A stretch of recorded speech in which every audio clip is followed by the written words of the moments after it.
வணக்கம். இரவு நேர பிரதான செய்திகளின் ஊடாக நர்மதா சிறையில் முதலில் தலைப்புச் செய்திகள். நாட்டுக்கு வடகிழக்கில் நிலை கொண்டுள்ள தாளமுகம். கோர விபத்தில் இளம் யுவதி பரிதாப பலி.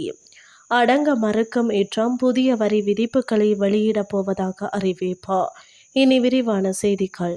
வங்காள விரிகுடாவில் உருவாகியுள்ள தாளமுகம் நாட்டிற்கு வடகிழக்கில் நிலை கொண்டுள்ளது. இதன் விளைவாக நாட்டை சூழவுள்ள கடற்பகுதிகளில் பலத்த மழை அல்லது இடியுடன் கூடிய மழை பெய்யக்கூடும் என எதிர்பார்க்கப்படுகிறது. மேலும் 50 தொடக்கம் 60 கிலோமீட்டர் வேகத்தில் பலத்த காற்று வீசக்கூடும் என வளிமண்டலவியல் திணைக்களம் தெரிவித்துள்ளது.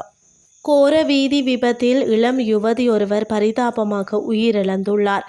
குறித்த விபத்து நேற்று மாலை கம்பகா மாவட்டம் தொம்பே பிரதேசத்தில் இடம்பெற்றுள்ளது.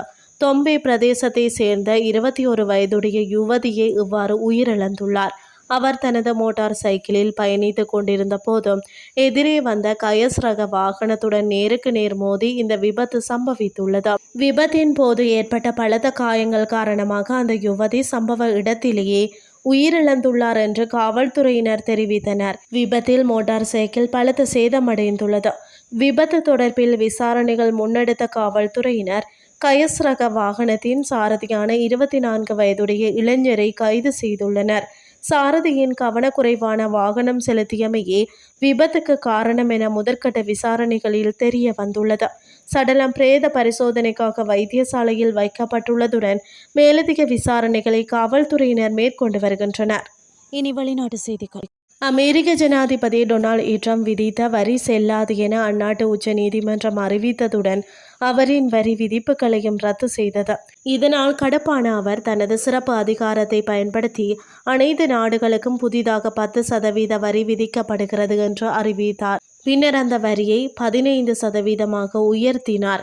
மேலும் பரஸ்பர வரி விதிப்பை மீண்டும் அமுல்படுத்துவதற்கான மாற்று வழிகள் குறித்து தீவிரமாக ஆலோசித்து வருவதாக தெரிவித்தார். இது தொடர்பாக அவர் தனது சமூக வலைதள பக்கத்தில் கூறியதாவது, பல தசாப்தங்களாக அமெரிக்காவை சுரண்டி வரும் நாடுகள் மீது விதிக்கப்பட்டிருந்த 10% உலகளாவிய இறக்குமதி வரியை சட்டப்பூர்வமாக அனுமதிக்கப்பட்ட 15% அளவுக்கு உடனடியாக உயர்த்துகிறேன். அமெரிக்க உச்ச நீதிமன்றம் வெளியிட்ட அபத்தமான, மோசமாக எழுதப்பட்ட மற்றும் அசாதாரணமான அமெரிக்க எதிர்ப்பு முடிவை முழுமையாக விரிவாக மதிப்பாய்வு செய்ததன் அடிப்படையில் எனது இந்த முடிவு எடுக்கப்பட்டது.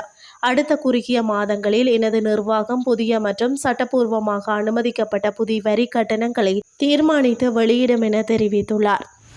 இத்துடன் செய்திகள் யாவும் நிறைவடைகின்றது. அடுத்து காலை 8:30 எதிர்பாருங்கள். நன்றி.